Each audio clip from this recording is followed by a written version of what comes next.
Hey everyone, how's it going? My name's Ben. Welcome back to the channel. Today we're diving into a topic that I get asked about all the time, and that is, what can I do today to get started overlanding when I don't have a built-up rig? I don't have weeks or months on end to go on these big expeditions, and I don't necessarily have the technical driving capabilities to do these super difficult trails and get to these really hard to reach places. And I get it, because it is easy to watch people on YouTube or Instagram or wherever and say, how do you even get halfway to where they're at on their journey with overlanding? And that's what we're going to talk about today. 5 steps that you can take right now to get your first overland experience under your belt. And quick disclaimer, before the trolls jump into the comments and say, Ben, what you're describing isn't overlanding. Here's my view. It's a spectrum, right? And on the deep end of the spectrum, you have the folks that have the built-up rigs, are full-time travelers doing around-the-world expeditions, and more power to them. But on the other end of the spectrum, if you're just getting started trying to dip your toe into the water, I think that it's totally acceptable to say an overnight car camping trip is overlanding. It's a start. Maybe it's not overlanding the way you picture it, but it's that dip your toe in the water, let's just get started. So before you leave a comment saying, you're such a freaking idiot, just think about it. There are people that don't have the same experience as you have, but want to get there. And the best way to do it is by taking that first step and just trying something, pushing yourself out of your comfort zone. Maybe sleeping outdoors overnight is far enough out of your comfort zone, right? Maybe going on a 3 or 4 hour road trip is far enough out of your comfort zone. So knowing that everyone starts at a different place in their level of skills and experience and adventure means that there's no right or wrong way to do this. You've got to scale things to where you're at in your life and work towards that end goal, which may or may not even be that full-time travel around the world expedition. So with that said, let's get into it. So the very first step to take here on this journey to reach your goal of overlanding is an honest self-assessment of where you're at today. And there are no right or wrong answers here. It really is just about understanding your current capabilities to align your expectations appropriately. So where are you at when it comes to camping? Are you an experienced camper? Have you never spent a night outdoors before? Do you have some basic gear, or are you totally starting from scratch? These are the types of questions to ask to just get that gut check for where you're at in life. And the same is true with your vehicle. Do you have a 2-wheel drive Honda Civic or Chevy Cobalt? Or are you working with an all-wheel drive Subaru or a 4-wheel drive 4Runner or Tacoma? Again, there's no right or wrong answers here, but your expectations should change depending on the vehicle that you have. Believe me, you can get started overlanding and exploring the world around you in that Honda Civic. It's just going to look a little bit different.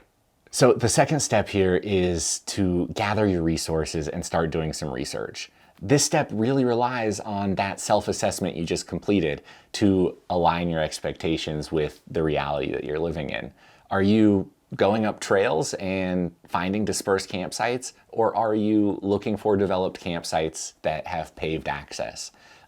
Again, there's no right or wrong answer here. You've just got to be realistic with yourself.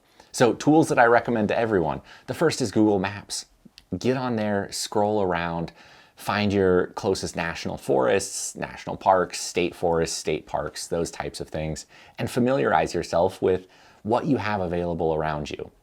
And then you can move into apps like iOverlander. It's a free app, crowdsourced campsite information, primarily on public lands. And it is a great resource, especially if you get in there and start reading the comments from folks that have been there recently. Hey, the dirt road is in great condition and my 2-wheel drive Honda Civic made it. You'll see those types of comments, and that should give you the confidence that this is an area worth looking for based on my capabilities. And then we start moving into free and paid apps like Gaia GPS or Onyx Off-Road. Those are great resources to better visualize the public lands, the trails, and their difficulty if you have the capabilities to go down that route. And the final thing that I do recommend to some folks that are just getting started is a service like iKamper or The Dirt, someplace where you can find paid private land campsites, again, just to dip your toe in the water and spend a couple nights under the stars. There's nothing wrong with that. It's about getting out there, pushing your own comfort zone, and just starting to explore. So now with step 3, it's time to build on what we've done so far. We know our capabilities, we've done some research, and we know what's around us. Now we just got to pick a spot that aligns with those capabilities. Is it some BLM land with an easy to reach dispersed campsite that we found on iOverlander? Or is it maybe your national forest nearby with a developed campsite that you can spend $25 at and get running water and a hot shower? Or is it a private campsite that you found on iKamper that maybe has a yurt or a wood-fired hot tub or something like that?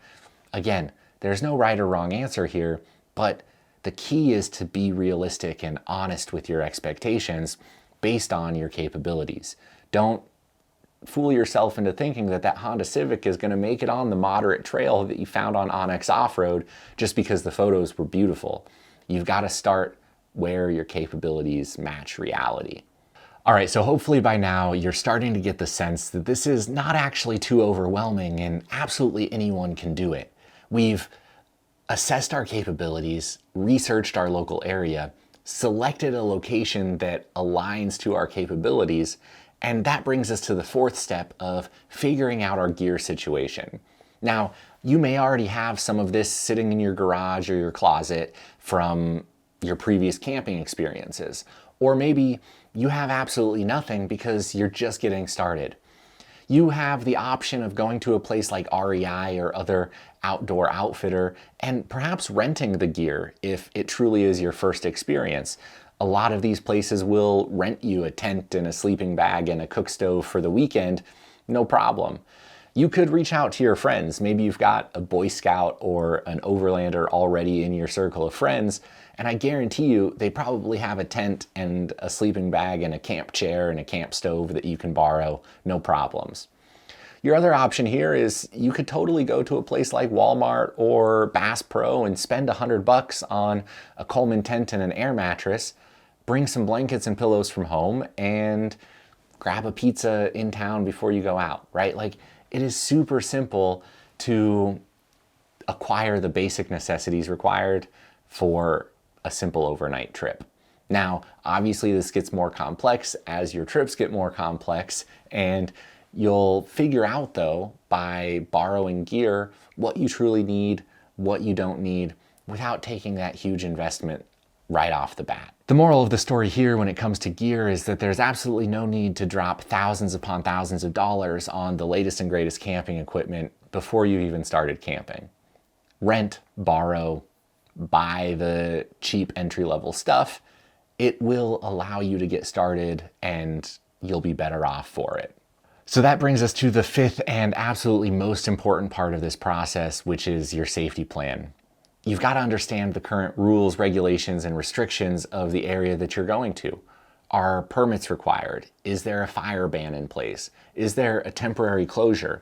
These types of things are usually pretty easily found with a quick Google search, going to the website of the place you're going to, whether it's a national forest or some BLM land, or maybe even picking up the phone and calling the ranger station for that same area. Everyone here wants to help equip you with the right information, so it is not a dumb thing to do to pick up the phone and ask the ranger, hey, it's my first time camping. I was coming to this developed campground and I just wanted to know if there was anything I needed to know beforehand. They are more than happy to give you that type of information. Now, the other important part of your safety and preparation plan here is understand your vehicle. Is the current maintenance up to date? Is it something that you feel comfortable driving a little ways to get to your destination and also coming home again?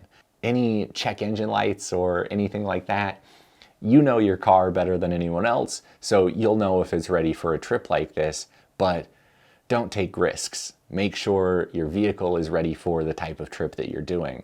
And then the third and most important piece of your safety plan is to let someone know the where, when, what, and how of the trip that you're planning. Where are you going? When are you going to be back? what are you going to be doing? Are you literally just going on an overnight camping trip at a developed campground? Are you going to one of these BLM dispersed camping sites and planning to take a hike that you found or something like that? Let someone you love or care about, someone who cares about you, ideally. If they don't care about you, they're not going to be so invested. You can just tell Joe on the corner, but he's probably not going to care too much. So let someone know who is invested in your well-being, what you're going to be up to. And the how piece of this is to let them know how to react if you don't return when you said you were going to return. Give me a call, shoot me a couple texts, give me a couple of hours because maybe there was traffic or I got a flat tire. Call the ranger station for the area that I was going to be in. Call my mom, right? Like let's figure out what we're going to do should things go wrong. And so there you have it. Those are 5 steps that you can take right now to get started overlanding today.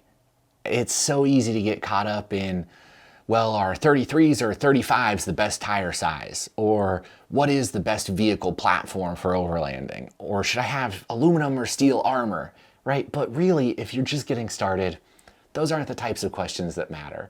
What matters is taking those baby steps to figure out if this is something that you want to pursue to that next level of detail. So hopefully this was helpful. Drop me a comment below and let me know if you have any questions. As always, if you like this video, it is super helpful to give it that thumbs up and subscribe to the channel if you haven't already. And until next time, get out and explore somewhere.